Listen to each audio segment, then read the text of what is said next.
everybody. I am Melissa Forziat. I'm a keynote speaker and the host of this Halt and Catch Fire rewatch podcast. Now, when I speak, my topic is something I call Take the Doughnut, which for me is another way to say carpe diem, go after the things that you want in life. And something I wanted to do this year was to rewatch the show Halt and Catch Fire, but this time talk about it with other people, all of you. And we've up-leveled that because I'm getting a chance to talk with people who actually worked on the show about the show. And so before I introduce today's guest, a quick housekeeping item, which may or may not be necessary for this one, but we'll see. If you're brand new to Halt and Catch Fire and you want to stay spoiler-free, watch the episode recaps. They're spoiler-free up until the episode that you're on. But these interviews, we could mention any detail from any episode of the show. So just be aware of that up front, but stick around because this one is going to be so fun. I am talking today with my guest, Randy Havens, who played Stan for seasons 1 and 2. I believe it was 9 episodes across the first 2 seasons. Welcome. Thanks, Melissa. Glad to be here. So glad to talk with you. And I have a lot of questions for you, but I want to start where I often start in these interviews to find out, how did you get involved with this show? What was your process to begin with? Yeah, I had an audition. Trying to think if there was even a callback. There must have been a callback.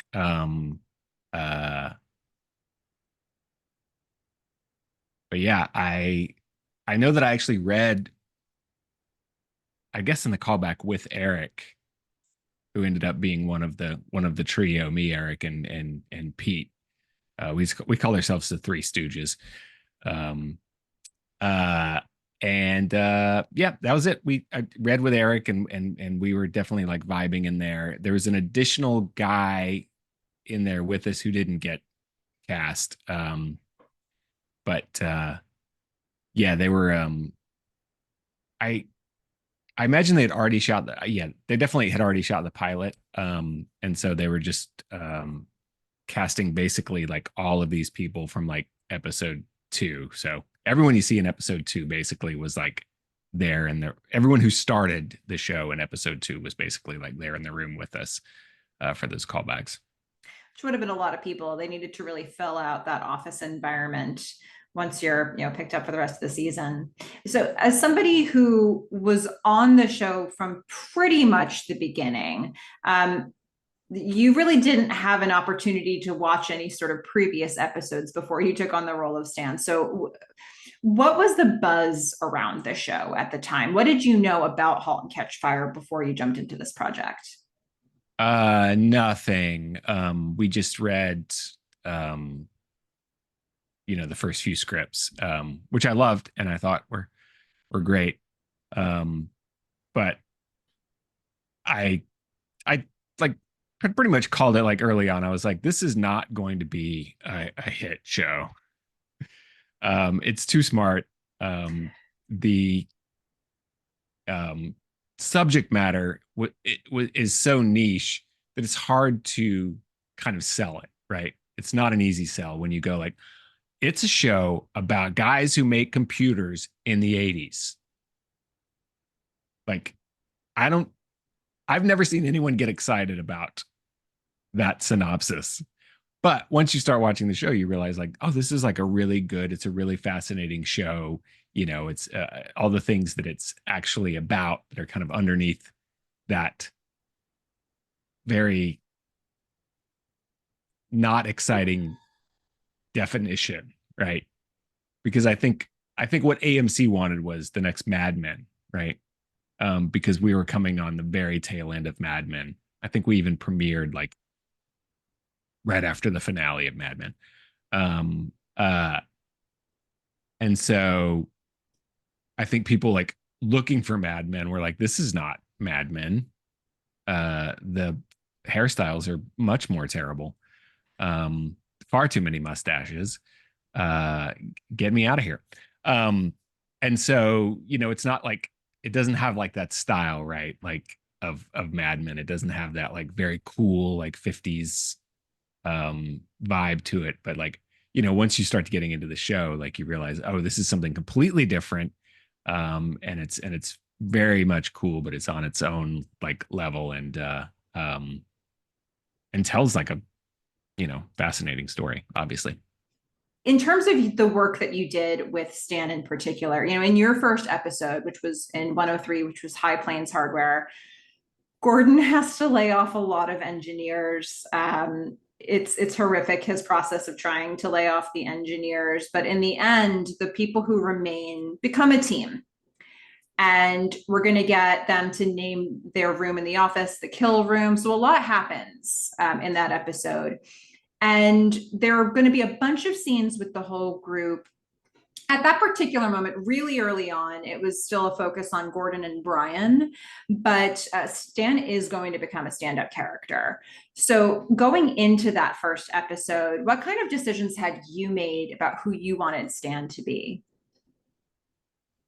He's just he's not an exciting person, right? Like he's not an idea man. He's not an innovator, right? He's there to go to work.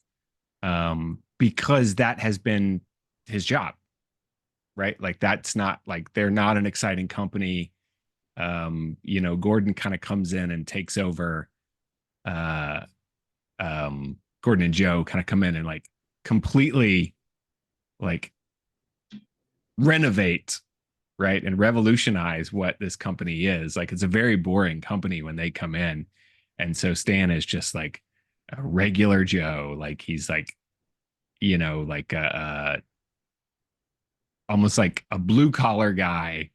Like he comes in, he does his work, he clocks out at the end of the day, he goes home, um, and that's it. Like he's not an exciting person, and he's not like full of ideas. That's what a place to start from.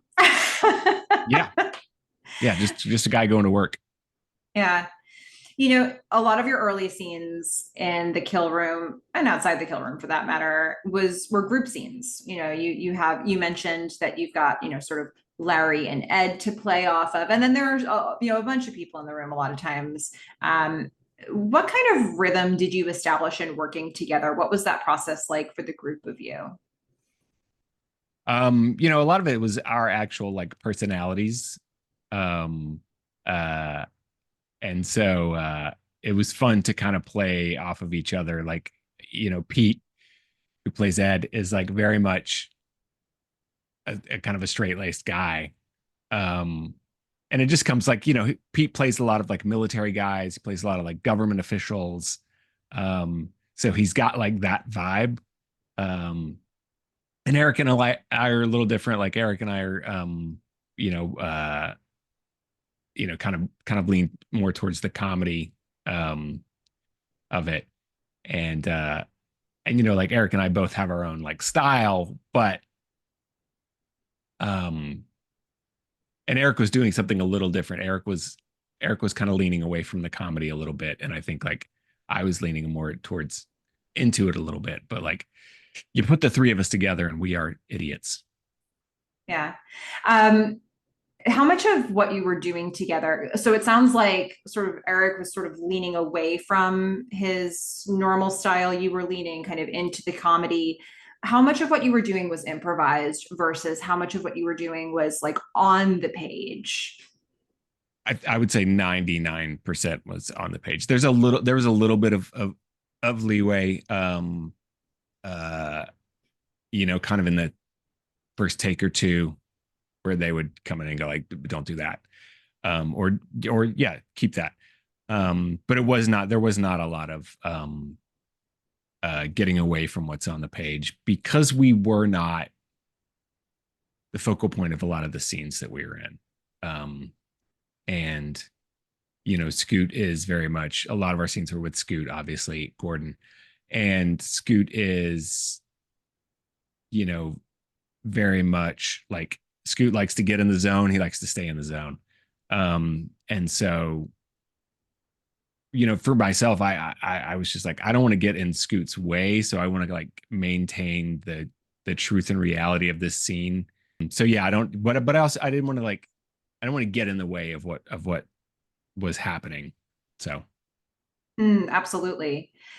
I'm really curious to know what Stan thought of some of these people that he worked with. So in 104, we're going to get a really fun sequence where we get a sense of life at Cardiff Electric. Joe is explaining the team's developments.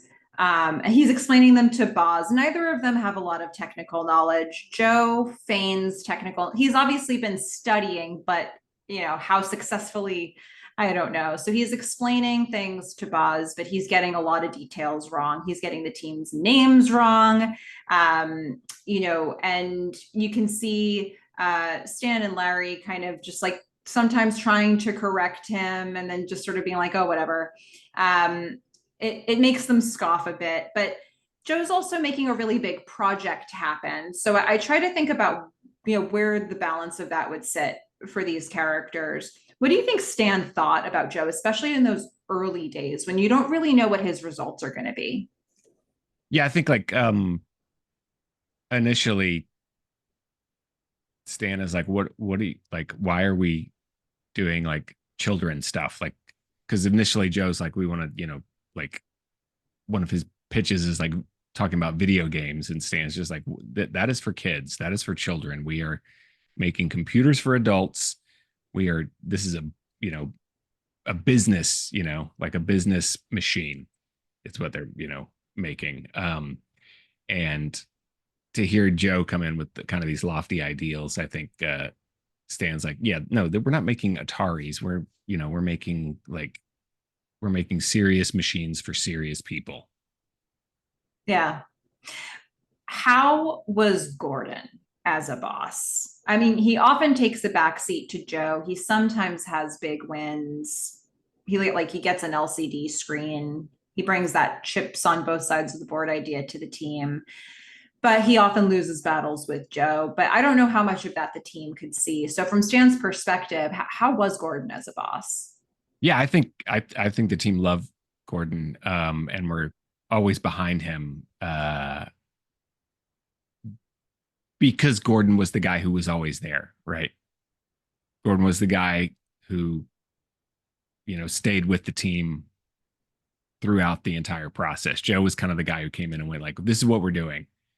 And so I think there was more of a like camaraderie, and like, oh, we'll follow Gordon anywhere. Whereas Joe was kind of like, who is this guy? Like, why is he always coming in and just kind of like arguing with Gordon?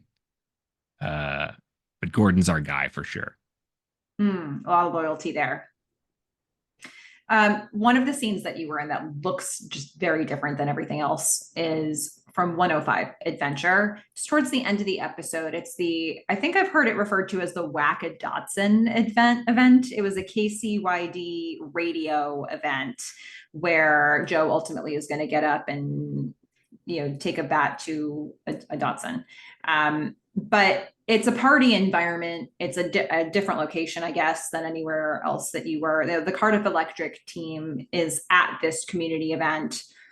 What was it like to shoot this sequence? Where were you and what was the environment? I think we're just in the parking lot of the studio. As far as I can remember, I don't think we ever shot. Oh, we did. Yeah, we definitely shot outside the studio because there was there's at least one sequence that was shot kind of like in a field. Um, uh, yeah, like, we were just kind of goofing off, and dancing and having a great time. Um, Yeah, when you're doing a scene like that, obviously there's a bunch of things that are scripted, but so much of what we see in the beginning is almost like B-roll of what's happening at yeah. the event. So what's involved in shooting that? Like how many takes are you doing to get stuff like that that's really meant to give you a sense of place before we get into the action of the scene? Well, with TV, you're not going to do that many takes. Probably 3 takes. Um, but even what you would consider B-roll, like that is, that's given the same amount of attention that like a normal scene would take. It just doesn't take as long to shoot, because you're not having to, worry about dialogue and all that kind of stuff. But yeah, I know,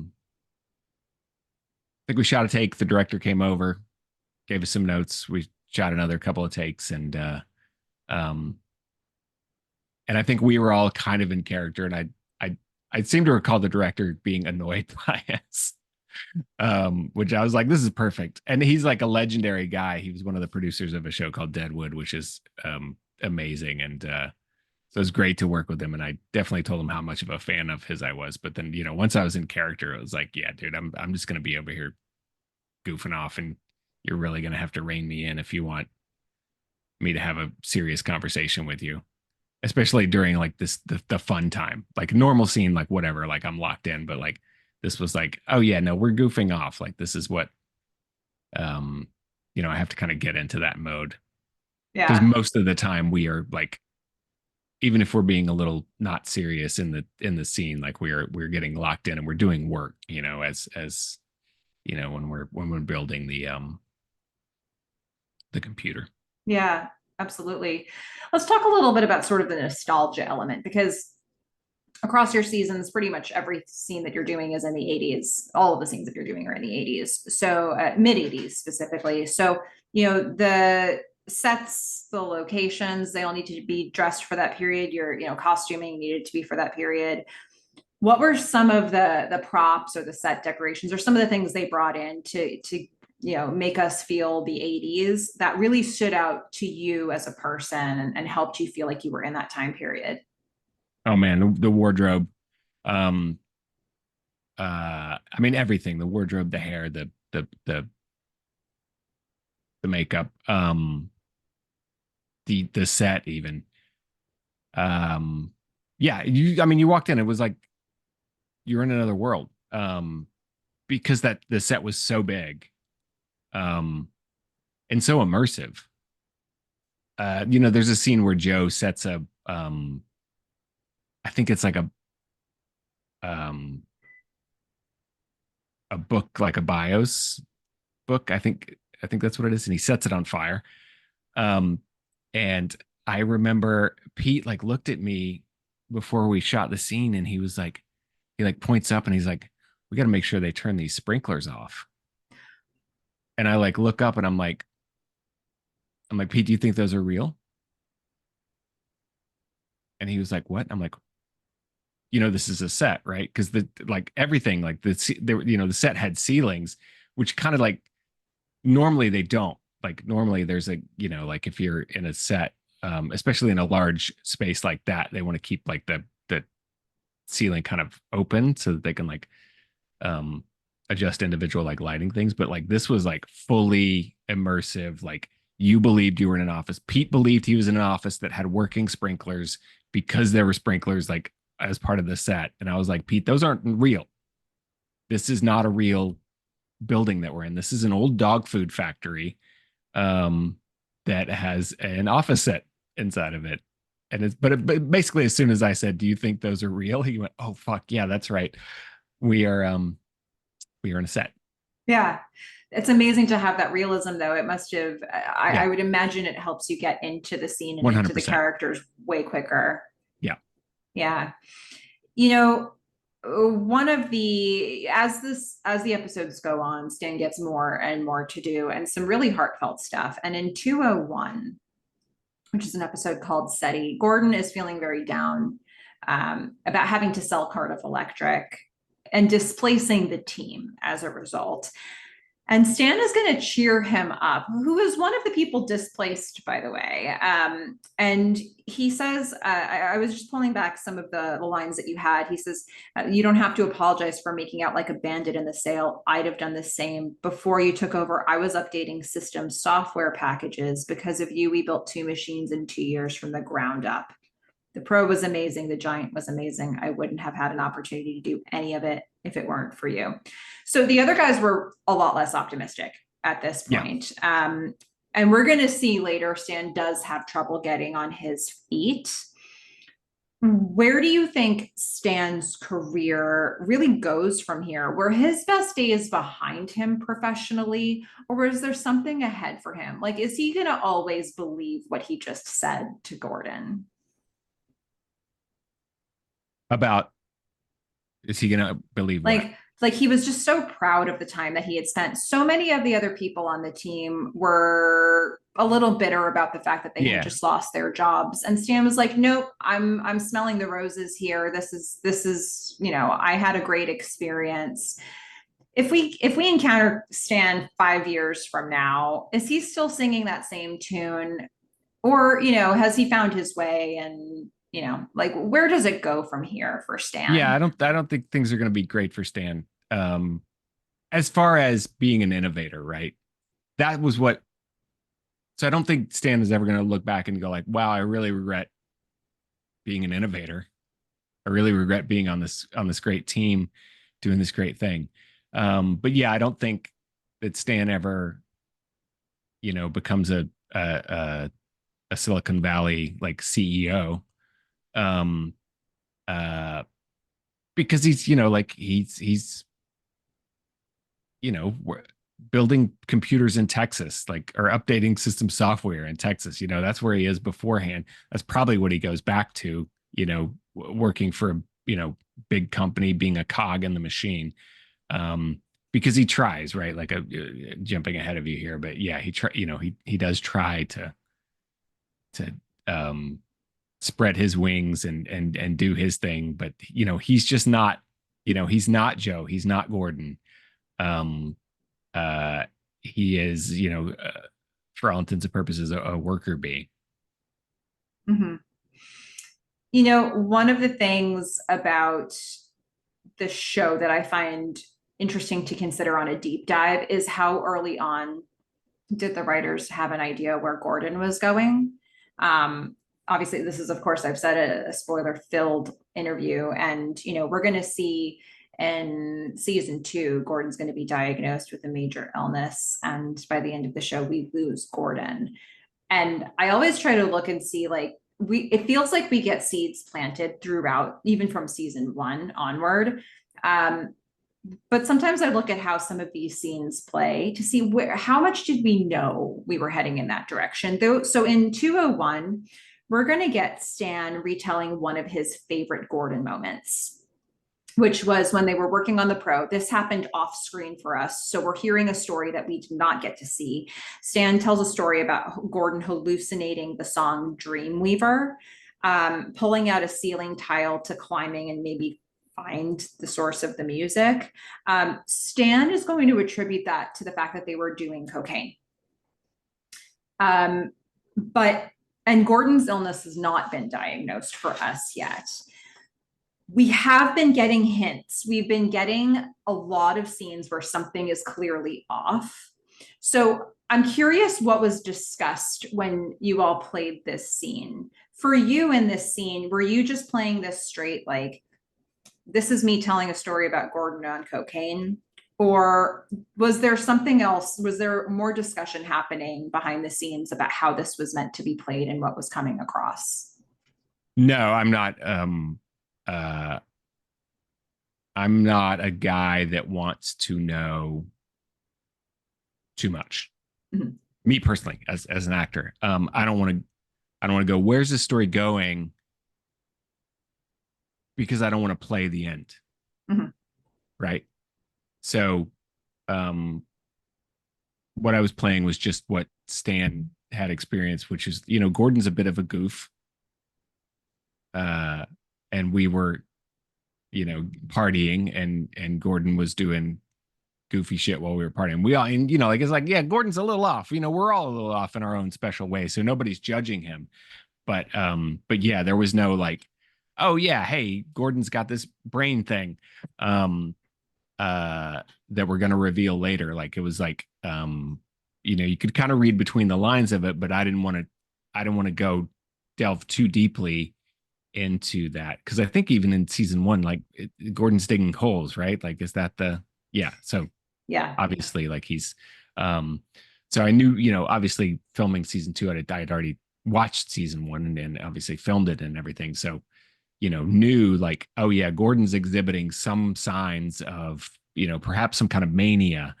Um, uh, maybe like a bipolar thing. Uh, but for me personally, like, and in character as Stan. It was like, just stay in this moment. This moment is, we're reminiscing, we're having fun.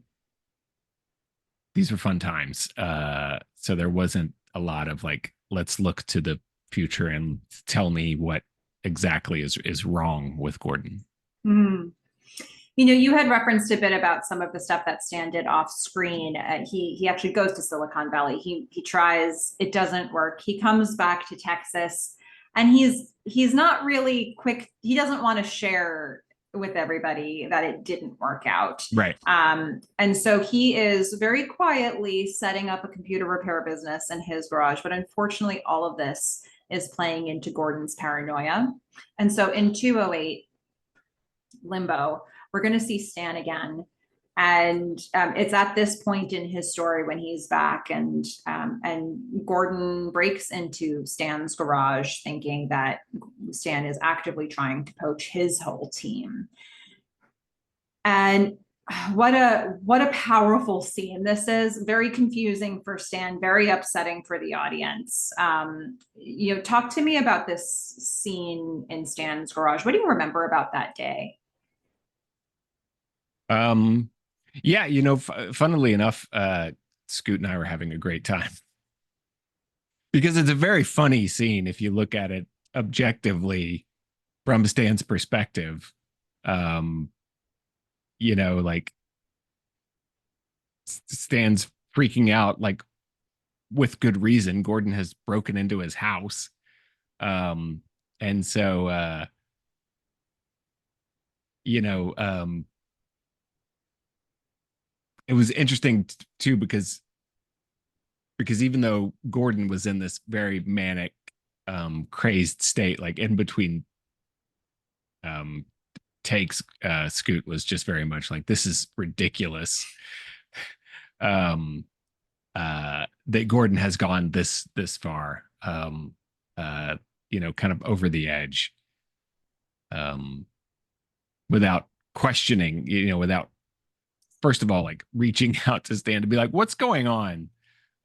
Just immediately going like, I think Stan's behind this. I think Stan's stealing my ideas. Um, so yeah, it was actually like, yeah, super fun to shoot. And even though like emotions were high in the scene, I think there was plenty of moments where we were able to kind of like back off a little bit. Um, I do know in the, I don't know if they ever, I think they might have edited it out, but in the shoot, like Gordon elbows one of the cops in the face, and they were like, I think eventually they were like, oh, that's actually a more serious charge than, you know, like resisting arrest is like assault on a police officer. So I think they ended up, I don't think you see what you see that moment in the show. Oh, interesting. So it sounds like they kind of had to put some limits around Scoot with what he could do to keep it on track with what he'd No, be no, no, charged no, with. no. That was what was choreographed. Okay. Gordon like hits one of the cops, but I think eventually like they were like, oh, we actually can't have Gordon hit a cop because then Gordon would be going to jail for a long time, as opposed to spending the night in jail for like, you know, kind of like a misunderstanding. Mm-hmm. Which obviously, like, you know, Stan's not going to press charges. Um, and you know, as soon as like Gordon gets bailed out, that's probably the end of the story. Mm-hmm. That's a really interesting detail. Yeah, because it would need to be a very specific, you have to follow the law. It's not Yeah, just about what you're writing. Um, I mean, it's such an interesting scene. That was a night scene, I believe, as yeah, well. Did that have any, was it actually, was it even night, or was that just something that you were pretending it was night yeah, yeah. No, somehow? it was a night shoot. Yeah, Yeah. Yeah, what an interesting scene. And I loved the way, you know, as the cops arrive, we're getting the garage is sort of filled with the lights from the cop cars that are pulling in. So we get a lot of nice effects to give us that sense of place. Um, you've been on, I mean, you've done some amazing projects, including since Halt and Catch Fire. You've worked on a lot of different projects. For you, when you think back to Halt and Catch Fire. What's something for you that stands out from the experience of working that show, being on that set, being that character? What for you is something that really makes you feel like, yeah, that was the Halt and Catch Fire experience? Um, yeah, I'm not sure. Uh, I think, you know, one of the most valuable things for me, I think, was being able to just be in the room when Scoot and Lee were practicing their craft, um, because they are two like powerhouse performers, and like to watch them work was such a big integral thing for me as an actor to go like these guys are so good at what they do. Um, and you know, Scoot is such a undervalued. No, I won't say that. I take that back completely. Um, Scoot is under recognized by audiences. He's not undervalued because I do believe that the people that make movies and TV shows know how good Scoot is, and that's why you see him in so many different things. Um, but he is such a good actor that he inhabits the characters that he plays. Um, and so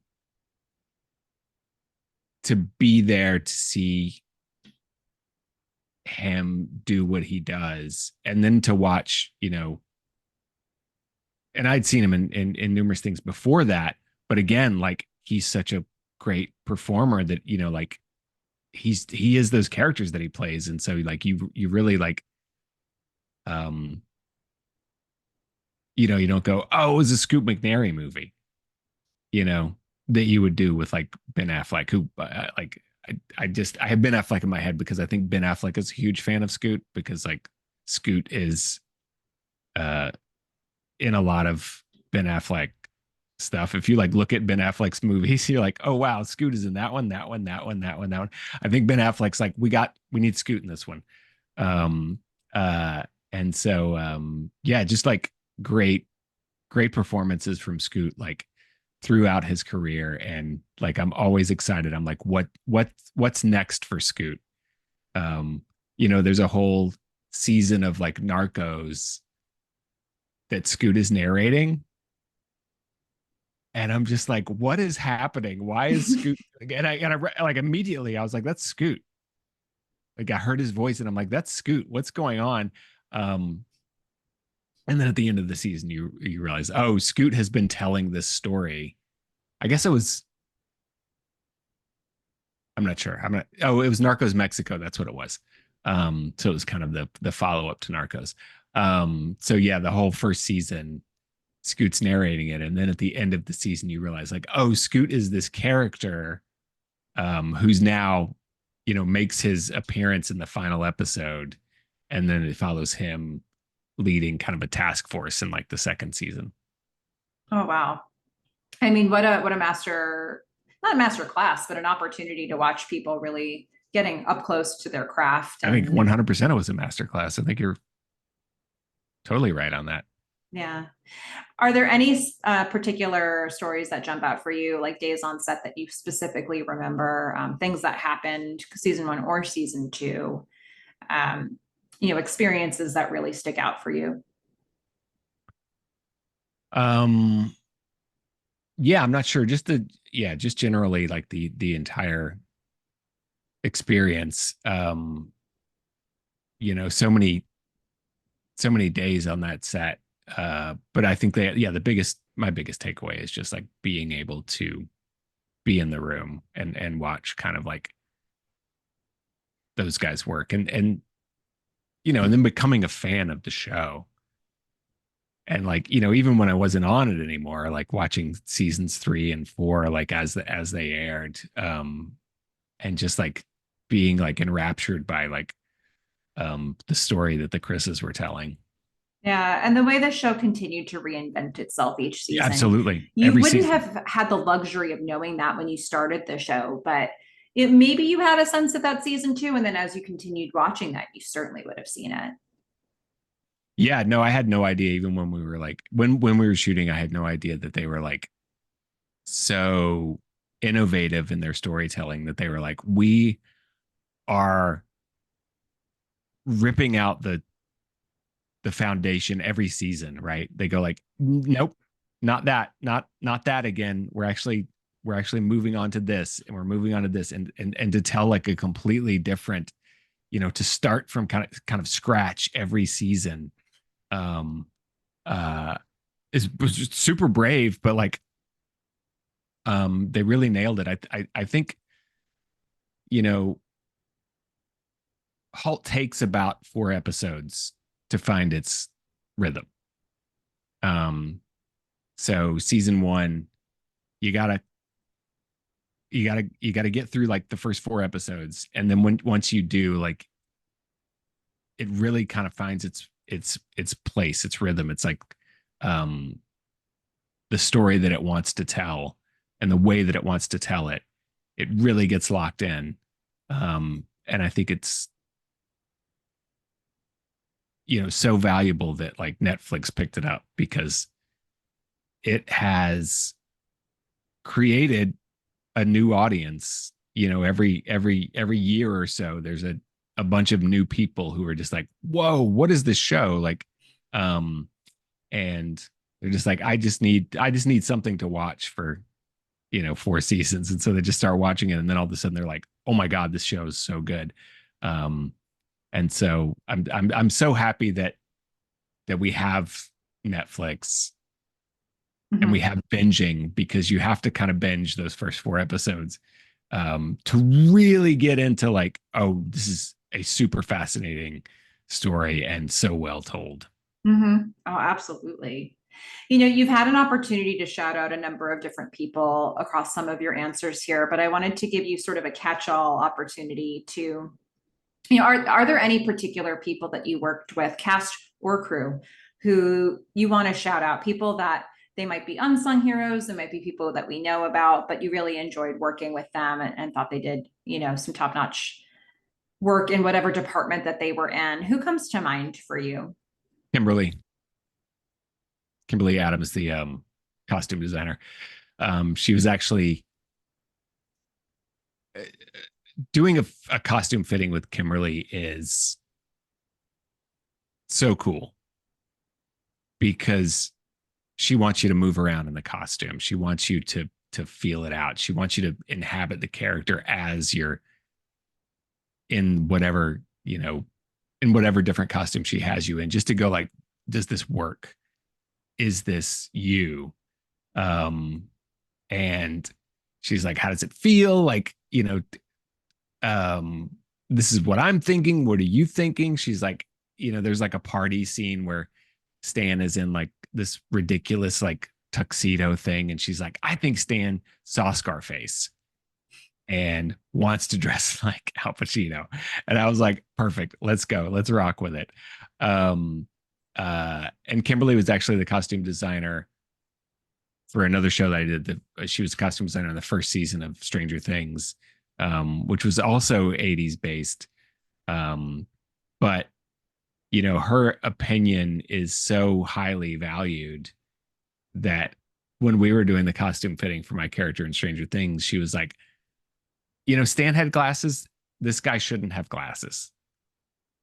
And my first day on set, props came to me with glasses, and I had them on, and the creators of the show were like, oh yeah, no glasses, Kimberly doesn't want them. So her opinion is highly highly valued in the people that she works with, because she is such a, um just like, I don't want to say genius, but very close to genius level of what she does, because she has a way of thinking that like a lot of, um people in the industry don't have. Like, a lot of people are just like, just do the thing. But Kimberly is like, no, no, no. Like, I want to know, I want to know how you feel in this. I want to know what your character thinks about this thing that he's wearing. Um, and it is, her fittings are notoriously long because of that. Um, and so while in a normal costume fitting, if I was there for 2 hours, I would be incredibly annoyed. But when I'm with Kimberly, I'm just like, no, man, you put that time aside. You go in there and you just jam with Kimberly for 2 hours, and you come out and you're like, yeah, she's gonna nail this. This is amazing to hear. She actually did one of these interviews and she Yeah, did some screen sharing, and we got to see some of the work that she was, the tear sheets. And yeah, so it's fun to hear this from the other side, because when she talked about, building out closets for characters, you were on the other side of helping her build that closet for yeah, the character, and you had to try on all of those things. And so it sounds like a ton, not only a ton of detail goes into each outfit, but there's a volume of it as yeah. well. Making sure that, Stan has sort of like a complete world to drop into. So I'm so glad that you gave that shout out. I know that you've done so much incredible work since Halt. Is there any project? I know it's a strange time in your industry, but are there any projects that you want to shout out here? Things that you've worked on recently-ish, or things that may be still to come that you can talk about? Nothing I can talk about right now. Ooh, Yeah, everybody watches IMDb. Awesome. But Stranger Things, of course, you certainly have done tons of great work on that show over the years. So there's that yeah. as No, well. uh, thankfully, when I was auditioning for Stranger Things, I was just coming off of Halt and Catch Fire, and so I basically like I couldn't like shave my mustache because I had like several auditions with the mustache, and I came into Stranger Things with the mustache, and they were like, one of the um, producers of the show like pulled me aside, um, and was like, the mustache, big factor in hiring you. And I was just like, you should never tell an actor that uh, a thing on their face is the reason they got hired. But so I have, I didn't have, I'd never had a mustache before Halt. They asked me to grow out my hair, and they asked me to grow out my facial hair. And it was like maybe 6 weeks before we shot. And so I just came in with like, long hair and a beard. And they were like, oh, yeah, we're going to give you this ridiculous like biker stash and this incredibly long hair. And you're just going to have to live your life like that. And so I got a lot of looks, got a lot of looks. Um, and I remember being at the grocery store one time, and I walked past this woman, and she turned to her friend and she was like, you know what? At least he knows he's the only one that looks like that. Well, And I there's was like, that. well played, ma'am. And I just wanted to turn to her and go, it's for a show. But you know, Your career choices, you have to wear them in your life. that's right. That's right. Oh my goodness. Thank you so much for taking time to have a conversation about Halt and Catch Fire with me. I Yeah. mean, it's so wonderful to hear what this show was like from your perspective, and to just fill out some of the information we've been getting along the way from a new standpoint. Yeah, absolutely. It was so great to talk to you, Melissa. Yeah. And hang out here for another second after we hang up. But to everybody who's watching this, please go out there and watch Halt and Catch Fire and enjoy. Bye, everybody.